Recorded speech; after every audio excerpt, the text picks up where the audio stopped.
Imagine standing in a long, shadowy corridor late at night. The air feels heavy. All around you, hundreds of wounded soldiers lie on the cold floor, whispering for water, calling for their mothers. The darkness feels endless. Then, in the distance, a gentle glow appears. A single small flame, flickering inside an oil lamp. A woman walks slowly between the rows of suffering men. She stops at each one. She checks their wounds. She holds their hands. She speaks quiet words of comfort. One by one, the groans soften. The soldiers watch her pass, reaching out just to touch the shadow she casts on the wall. That woman was Florence Nightingale. And that humble lamp she carried would one day light the way for modern nursing and save countless lives. Stay with me, my friend. This is her remarkable story. Florence was born on May 12, 1820, in the beautiful Italian city that would give her her name. Her parents, a wealthy English couple, were traveling through Europe when she arrived. From the beginning, she grew up surrounded by comfort. The family owned grand homes in England with sweeping gardens, rooms filled with books, and staff who took care of every need. Her father believed his daughters deserved a real education, which was rare for girls in those days. He taught Florence mathematics, history, philosophy, and several languages. She became fluent in French, German, and Italian. She had a brilliant, orderly mind that loved numbers and systems. She could organize anything. On the surface, Florence had everything a young woman of her time could dream of: beautiful clothes, lively parties, and a secure future. Yet something inside her felt restless. While other young women around her seemed happy planning marriages and social lives, Florence sensed there was a deeper purpose waiting for her. She felt a quiet emptiness that no amount of comfort could fill. When she was just 16, something profound happened. She later described it as hearing a clear inner voice calling her to serve others. She didn't know exactly what that meant yet, but the feeling stayed with her. Over time, that calling grew stronger until she knew what path she wanted to follow. She wanted to become a nurse. Her family was shocked.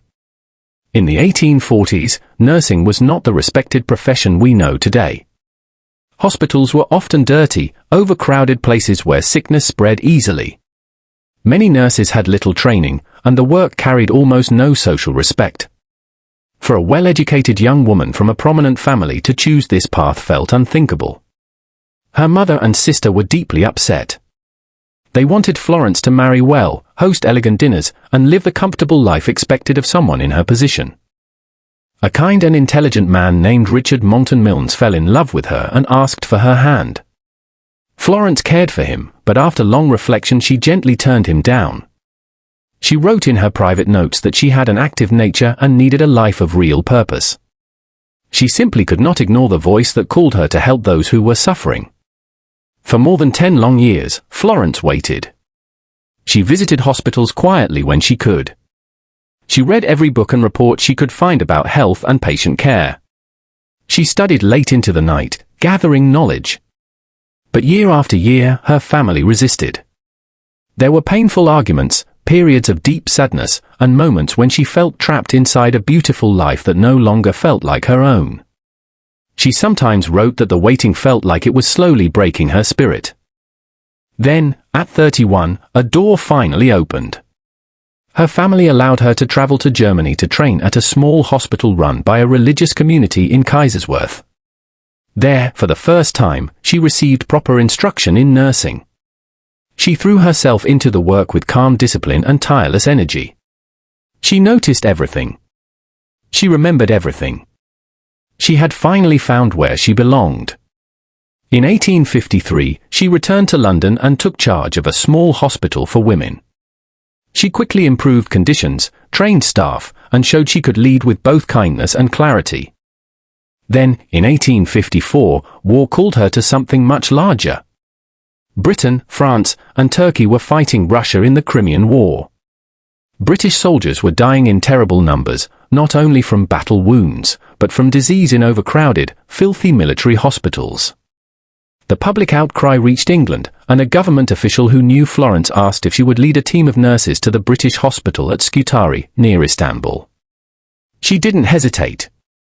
Florence gathered 38 carefully chosen nurses and made the long journey.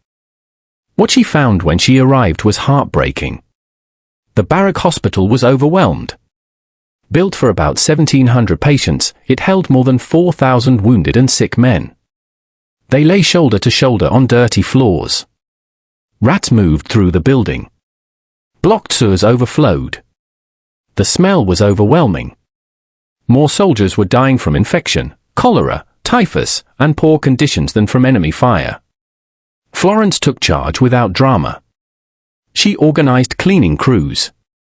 She demanded fresh supplies, clean bedding, better food, and repairs to the sewers. She opened windows for fresh air and carefully separated patients to slow the spread of disease. Many military doctors resisted her at first, believing nurses had no place making changes in a military hospital. But Florence had waited more than a decade for this chance. She moved forward with quiet determination. Slowly, the hospital began to transform. Floors were scrubbed. Air grew fresher. Men received proper meals and clean care. And then came the moment that showed the power of her work. The death rate, which had been devastatingly high, around 42%, dropped dramatically to just 2%. Lives were saved because one woman refused to accept that things had to stay broken. Every night, after the long days of work, Florence would walk the darkened corridors carrying her small oil lamp. She moved gently from soldier to soldier, offering comfort, writing letters home for those who couldn't, and simply being present.